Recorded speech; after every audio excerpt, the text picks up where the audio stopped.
It's about the restoration of our republic. We want to educate, encourage, enable the power. We stand for integrity, honesty, self-reliance, self-defense, and most importantly, no compromise on our foundational principles. This is America's Voice Now.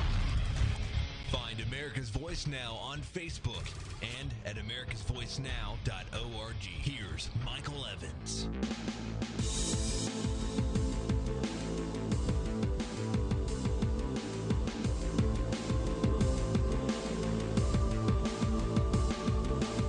Good morning, America. You're listening to America's Voice Now, and I'm glad to have you on board with us. We're going to cover a ton of stuff this morning, but we're really concerned about the latest violation of the law by the president, and we're going to talk extensively about what the experts, alleged experts and legal scholars, think of his activity and what he's accomplished. You know, I think part of the problem with this Bergdahl swap is that I don't think he was really anticipating the backlash that would come from that. And like most moves from the White House, it seemed ill-advised and poorly planned and not well conceived. We're going to talk a little bit about that because, you know, I believe that at this stage in the game, they're so desperate for any kind of a win after loss after loss after loss that they're willing to not even really pay attention to what they're trying to accomplish. They're just, you know, throwing, I don't know, it's like throwing money at the problem, you know, but not really having any kind of a plan or a solution in place. He broke the law, plain and simple. So now what? Now where do we go from here? That's going to be our first topic. Our second topic is what the legal experts are saying about the lawbreaker in chief. And that is exactly how we should be looking upon him. Not only him, but his entire administration. He wasn't alone. Hagel was involved in this. And Hagel, as the defense secretary, should know better. Just because your boss says it's okay to break the law doesn't mean it is. If everyone followed the theory that just because your boss says it's okay to break the law, how would you ever convict anyone in a scandal involving private industry? I mean, how would you get the people on Wall Street who said, well, my boss just told me it was okay for me to lie and sell these securities that everybody knows are dog poop? So the real question is, once the legal experts have spoken, and by the way, they're all in unison, including all the liberal progressive groups, now what? Our third segment, Heaven's Gate, Jim Jones, and the climate change movement. I got to tell you, what we're seeing here in the concept of what's happening with climate change, and I mean, there was an article out this morning that scientists are admitting that the polar bear numbers were made up to, quote, satisfy public demand. I agree, and I've been saying this all along. Science is no longer pristine. It's no longer that corrupt-free area where men and women of integrity went to work in an attempt, you know, to discover new things, to be on the front edge of discovery, for the joy of discovery. Now it's some kind of a business, and it's all about getting commissioned for a piece of creative art, and that's become the new norm in science. You can follow the beliefs of Jim Jones or the folks over at Heaven's Gate, but in the end, your end will be the same. You won't find a different result, and you'll feel stupid for having committed suicide when the things that you state that you believe in have been so publicly and universally shown to be false, or worse yet, faked just to meet someone's political agenda. And it's not just the public. You see, the problem is that we've even got the Pentagon wrestling with these bogus climate change warnings that they came out in a study from 2003. It's been debunked repeatedly. And yet, the Pentagon is still living by that. If someone stood there on the side of a street corner with a megaphone and said, the world's going to end at 5 o'clock on day so-and-so, and the world didn't end, would that person have credibility? Of course not. If they came out the following Monday and said the same thing again, claiming Friday was going to be the end of the world, and they did that week after week after week after week, after a little bit of time, everybody who goes by there every Monday would say, listen, pal, you've been wrong for 36 weeks in a row. What makes you think we should believe you today?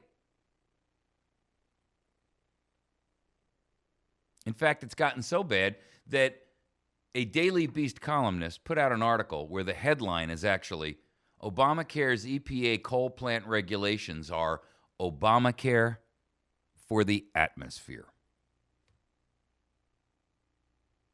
Wow. Wow. Just think about that. We're going to talk about it when we get to this segment. And on our fourth segment, we're going to talk about how the EPA regs are a fatwa of the cult of climate change. And I mean exactly that. The EPA regulations that are coming out, and you guys have to start looking at this like exactly what it is. They're running our government like a theocratic cult. It's the truth. They're issuing fatwas, but these fatwas come with guns to back them up. It's a tragedy. And it's dangerous. Let's jump into our first segment. Hardly anyone at this stage in the game, unless they're employed by the White House, can sit there and say the Bergdahl swap was good, that it was legitimate, that it was founded on good logic, reasonable justification. The soldiers who were with him clearly have stated alternatively that he was a deserter. We know that to be the case. In fact, they've even admitted it.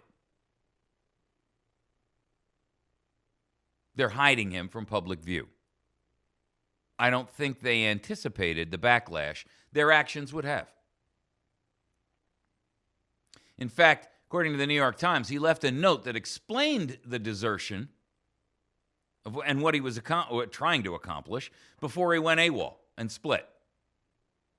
And the Pentagon knew all along where he was. They didn't want to go out and bother to get him back. He wasn't worth it. Not he wasn't worth it because he was an American soldier. He wasn't worth it because he was a deserter. But now they needed something. They needed something that would be a foreign policy win. And you see, that's the problem, people. We have become a nation that is so desperate for legacies and public viewpoints that we've lost the concept of doing what's right, irrespective of what the public response would be. I mean, here you've got a president that up until a short time ago himself said, I'm just using this as an example, he didn't agree with gay marriage. Then the moment he gets through his second reelection and he no longer has the consequences of his actions, he speaks out and comes out and says, yeah, I do agree with it. I've changed my mind. I've evolved on this point.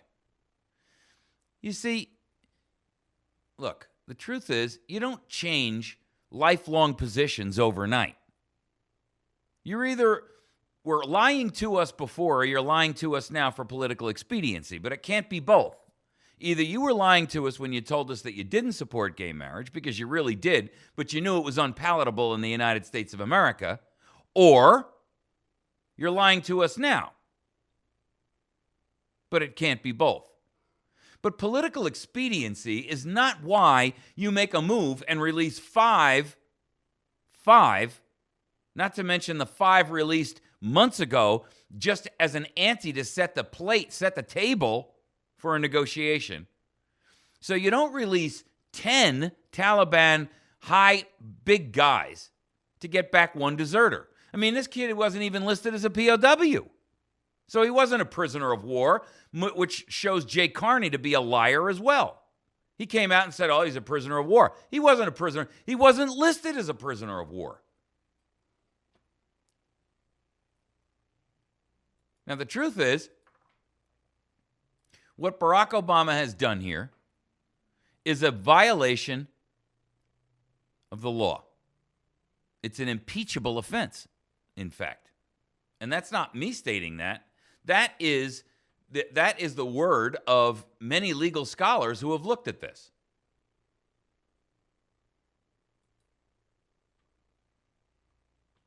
There were a lot of good men that died searching for a deserter. Yesterday I saw Dick Cheney. Yeah, I know. Some people don't like that I refer to him as Darth Vader. But this guy is the blackest of the black. And of course he came out which is unusual for a vice president to throw a current administration under the bus, which just goes to show you the breakdown of our political system and our political environment. Anything that Dick Cheney says, you better take with a grain of salt and triple check your facts, because the guy is, a human monster, frankly. And he has absolutely no problem making decisions based purely on political benefits. We know that to be the case from his own time as a vice president and his own time as a Secretary of Defense. But, look, the truth of the matter is, in this particular instance, he came out and he stated that we're going to pay a price for this, because essentially now we've set the price for sale. In fact, this morning, a Cuban group has come out and said, well, if you want our guy back, your guy back that we're holding here in Cuba, you need to release these 5 Cuban insurgents that are being held by the United States. So we've already seen it. It's only been 48 hours. And already we've got Cuba coming back and saying, we'll do the same deal. How short-sighted. How stupid. How inflammatory. Because ultimately, that's what this is. He's inflamed the terrorists out there, the bad guys out there, the people who would do us harm, to go and snatch more Americans, because now they know what the price is for an American. Short-sighted, to say the least. Bad judgment, to say that, and that's the best thing you can say about it. Bad judgment. The truth is that he set us up, and not just him, but Hagel, in their desperate attempt to have something for a legacy. I'm so sick of hearing that word. Why would you destroy your entire nation so you can have some kind of a legacy? I mean, what goes behind that kind of thinking? If that's not the thinking of a self-absorbed, self-aggrandizing fool, I don't know what is. I mean, who is so impressed with themselves, so desperate for public accolade? You got to be kidding me. I mean, I get it. There's extroverts out there. There's people out there who, seek the adoration because they have no self-esteem without it, right? They're an empty vessel unless the world is fawning at their feet. Look at Hollywood. I mean, everybody in Hollywood, it's the same thing. How do I know that to be the truth? Well, go look at the total number of wrecked lives that there are in Hollywood. Wrecked over drug abuse, wrecked over their desperate need for adoration. And this guy's no different. The only difference is his stage isn't in Hollywood, it's in Washington, D.C. I mean, it's really ridiculous. We're going to let the whole country go to hell in a handbasket so that this guy can be thought of as something different. Well, I'm the first black president. I'm the first guy to have, you know what? I'm so sick of that crap.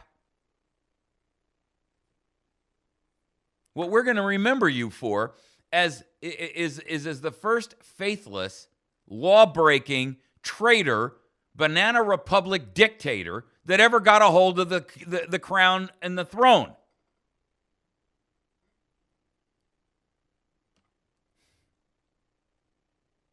Tell you what, it's just, he signed this law only, 6 months ago. It was the NDAA, the National Defense Authorization Act of 2013. Now, you've heard me talk about this before and talk about what the issues are and the problems are with this. But in this, he gave himself a signing statement, which, by the way, the progressives and the liberals in the country flipped out when Bush did that. You can't hedge your bets that way. Bop, bop, bop, bop, bop. Now, their guy does it, and it's like, oh, it's all A-okay. He says now that the law was unconstitutional, which begs the obvious question, what are you doing signing an unconstitutional law, Mr. President? I mean, you know, I tell you what, and with all due respect, just because you've made a signing statement doesn't mean that you're not obligated to follow the law like the rest of us. I mean, you can let a guy out of jail and say, we want you to sign this document that says, I promise I'll never rob a bank again.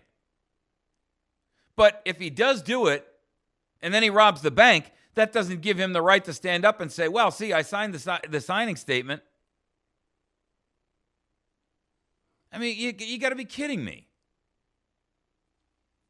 Now, the question is, some of the legal scholars out there, and we're going to talk about this in that segment, are stating that the signing statement itself and that the 30-day notice was a violation of the Constitution because, one, it subverted the power of the presidency,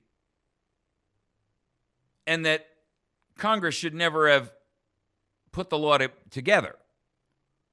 But then the president should have vetoed it. I mean, you can't have it both ways. You can't say on one hand, I'm not going to veto this, I'm going to sign this, but I'm going to give myself a get-out-of-jail-free card, so when I violate it down the road, it doesn't work that way.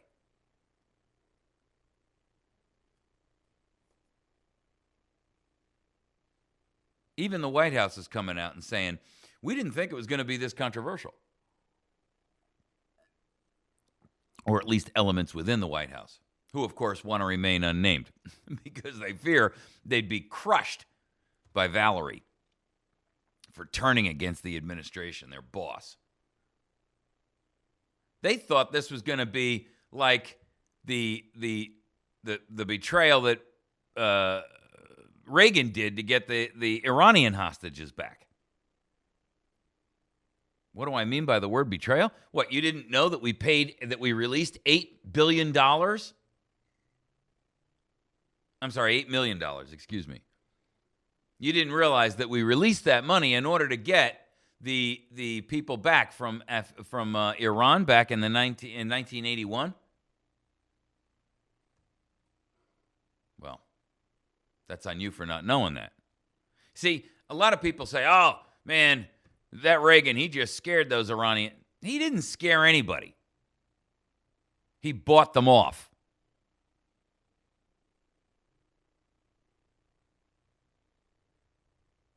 We have a long history of saying one thing but doing something different. And of course, that shouldn't surprise anybody because that's what politicians do for a living. They lie. But no one doubts that this is a high crime and a misdemeanor.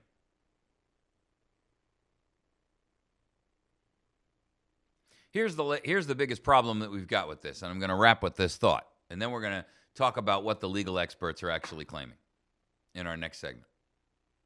But here's what the reality is. We, as a nation, can be as outraged as we want. But Congress will do nothing about another break of the law. They will do nothing about another violation of the law unless the vast majority of Americans stand up in outrage and demand they do something. If you want to see this president impeached, if you want to see him removed from office just to protect us from any further damage, that's the way it's going to have to be, folks. Because they don't have the guts and the backbone to do it when the wind's blowing against them. And that's the truth. Their bread is buttered a different way than yours. And they're never going to do it unless we demand it. All right, before we break, I'd like you to support American Resume Service because they're supporting this program. They have a website at AmericanResumeService.com. They offer a program that is available only to America's Voice Now listeners. It's a special program that where they have a $200 resume package where they go out and build your resume from scratch, or take the one that you've got, do an interview with you, and then retune and refine it to give you the highest opportunity or the highest chance to have that opportunity to get the interview. And that's essentially what job seeking is all about, right? You got to get that interview. And the resume just gets you in the door. Once you get in the door, you can convince them, but you need to get in there. They have over 20,000 clients who are, over the past 25 years, whom they've successfully helped find jobs. And you can call them at 417-264-2486, or you can email them at info@AmericanResumeService.com. The point of this program is they're giving you a 50% discount off their normal rate, and then in addition to that, they're going to take that whole $100 and donate it to America's Voice Now so we can stay on the air. I think that's a wonderful service, not only for you, but also for us, and I'm very, very appreciative of who and what they're doing. I think that's very gracious of them, and I'm very much appreciative of it. Make sure that you visit our friends as well over at Battery Station at batterystation.com. You can find they've got every kind of flashlight that's made by virtually every manufacturer out there. In addition to that, they carry every battery that's out there, essentially, except for watch batteries. Even some of those they carry. If you can't find what you want on their website at batterystation.com, you can call them at 417-257-7799. Now, while you're at it, and if you're going to be in town visiting Battery Station, and they're located on Washington Avenue in West Plains at 303 Washington Avenue, while you're at it, you can swing by Pizza Hut. Tuesdays and Thursdays, they have reduced price lunches and at their salad bar and pizza bar. And then on Tuesday nights, kids under 12 eat free, and it's family night. And that's a great opportunity for you to take the entire family in for something that's tasty and healthy at the same time. They have a beautiful salad bar out there. They've got a pizza bar, a pasta bar, and they've got all kinds of good stuff out there. So make sure that you swing into Pizza Hut tonight with your family or this afternoon for lunch, and mention to your server or the store manager that you heard about it on America's Voice Now. We're going to take a quick break. When we return, we're going to tackle this topic of what the legal experts say about Obamacare, about Obama as the lawbreaker in chief. We'll be right back.